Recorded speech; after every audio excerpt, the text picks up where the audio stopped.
Let us look at another example of cost volume profit analysis. The Maxus Restaurants Incorporated has two restaurants that are open 24 hours a day.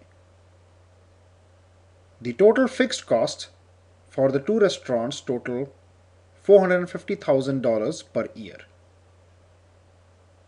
The average sales check per customer is $8. The average cost of food and other variable costs for each customer is $3.2.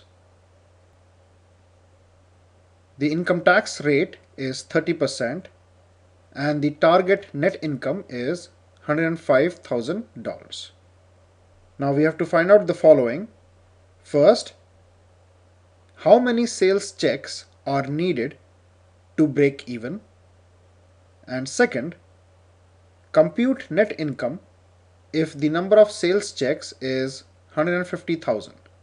So let's say these two are the restaurants owned by Maxus Restaurants Incorporated.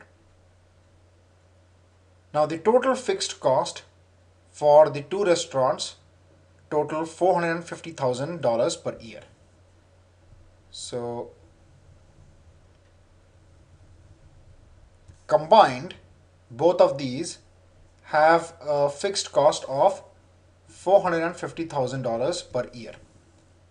So let's say these restaurants are leased from a landowner and we have to pay an amount of $450,000 per year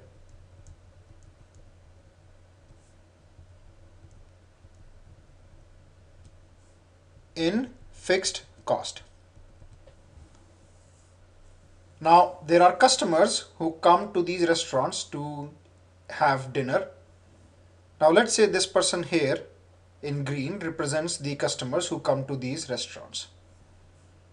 Now on an average, each customer pays $8 as part of their sales check.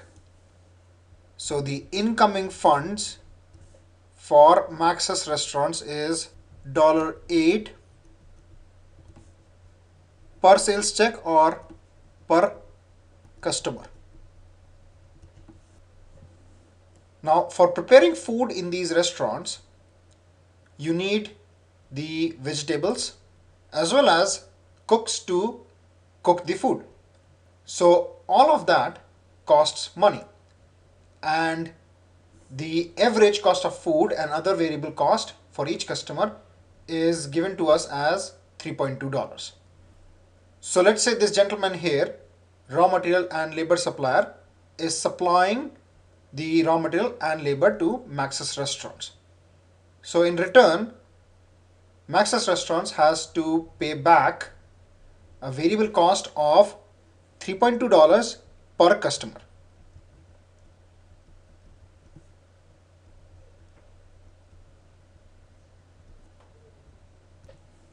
And this is the variable cost. So we have incoming funds, which is the sales price or the revenue, and we have outgoing funds, which are costs in terms of fixed cost and the variable cost. The net of this, that is the incoming funds minus the outgoing funds, gives the income for the restaurant company. Now on the income, the restaurant company has to pay income tax to the income tax department. And the income tax rate has been given to us as 30%. So this is coming out from Maxus Restaurants to the income tax department. And this is income tax rate, which is equal to 30%. Now Maxus Restaurants Inc. has established a goal for itself to have a targeted net income of $105,000. That means that after deducting the variable cost, the fixed cost from the total revenue, you'll get the income, which is the total gross income or the operating income. Now from that, when you deduct the income tax, then whatever is the amount, that is the net income, and that should be $105,000. Now what we have to find out is how many sales checks are needed to break even. That means how many customers with an average sale price of $8 per customer do we need in order to break even or in order to recover all the cost. Second, compute net income if the number of sales checks is 150,000. So basically, if the total number of customers coming to Maxus Restaurants Inc. is 150,000, then what is the net income that Maxus Restaurant Inc. is making? So let's see how we can find answers to these questions. So here, the information given to us is that the fixed costs are $450,000 per year. The unit selling price is $8. The unit variable costs are $3.2. The income tax rate is 30%, and the target net income is $105,000. Now, first what we are being asked to find out is how many sales checks are needed in order to break even.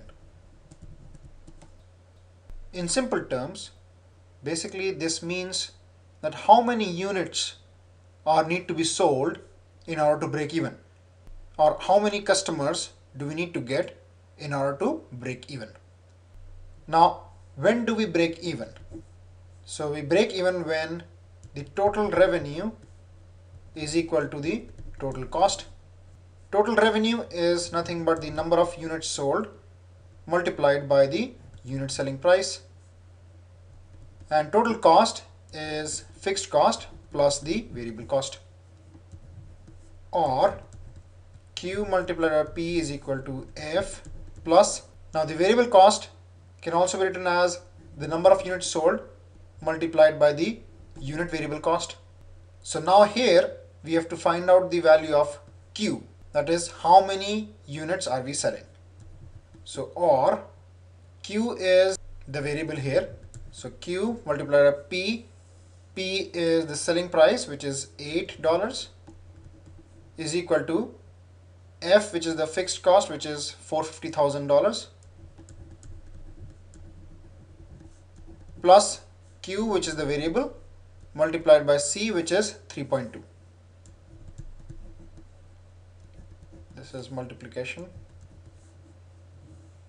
So or 8Q is equal to 450,000 plus 3.2Q, or, so let's now bring the terms with the variable, that is Q, on one side of the equation. So this 3.2 let's bring on this side, so it is plus, and when we bring on the other side it will become negative. So 8Q minus 3.2Q is equal to 450,000, or 8 minus 3.2 is 4.8. So 4.8 times Q is equal to 450,000, or Q is equal to 450,000 divided by 4.8, which is equal to 93,750 units, or in other terms 93,750 sales checks. So in other terms, if we are considering the selling price to be $8 per unit or per sale check, then we need 93,750 sales checks in order to recover all the costs and break even. Now let's consider the second question, which is to compute the net income if the number of sales checks is 150,000. So the second question is compute the net income if the number of sales checks is 150,000. So we have to find out the net income, and net income is equal to operating income minus operating income multiplied by the income tax rate. So if we know the operating income and the income tax rate, then we can find out the net income. Now we know the income tax rate, which is 30%, but we don't know the operating income. So operating income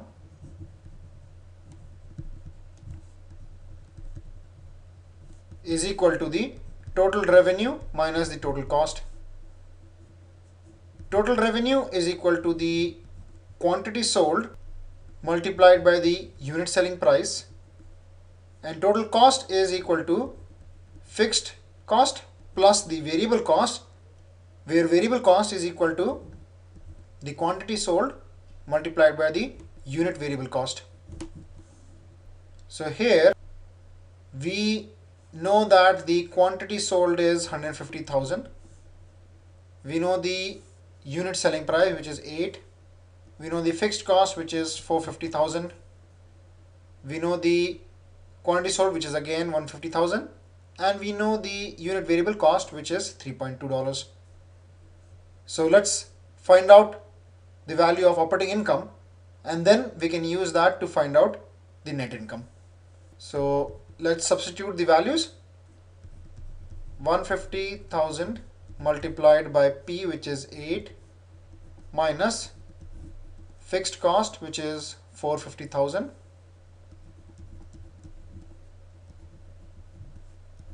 plus Q, which is 150,000 multiplied by C, which is 3.2.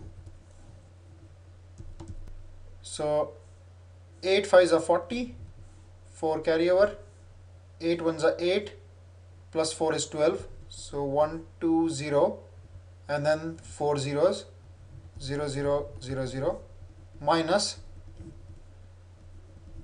450,000 plus, now 15 multiplied by 3.2, so 15 2s are 30, so we'll do 0 here and 3 carry over. 15 3s are 45, 46, 47, 48. And then we have one decimal point, so 48.0. So this is 48 and then 4 zeros. So 1 2 0 0 0 0 0 minus, so 4 zeros. 8 plus 5 is 13. 4 plus 4 is 8 plus 1 9. So now we have to find out 120 minus 93. So let's consider this as 100. So 120 minus 100 is 20, and then 100 minus 93 is 7. So 20 plus 7, 27. So 27 and then 4 zeros. So this is the operating income. Now let's find out the net income. So operating income is 27 and then 4 zeros, and then minus operating income multiplied by income tax rate. So 270000 multiplied by income tax rate, which is 30%, and 30% can be written as 30 divided by 100. So this is equal to 270000 minus, so these two zeros get cancelled, 1 0 here, 1 0 here, so 3 zeros, 7 3s are 21, 3 2s are 6, plus 2 is 8. So this is equal to, so $189,000 is the net income.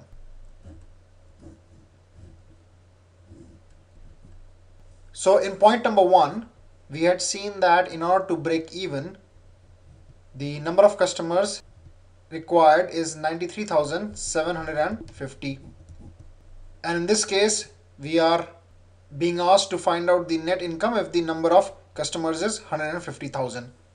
So definitely, because we are breaking even at a lower number than this, we definitely have a profit, and the profit or the net income came out to be $189,000.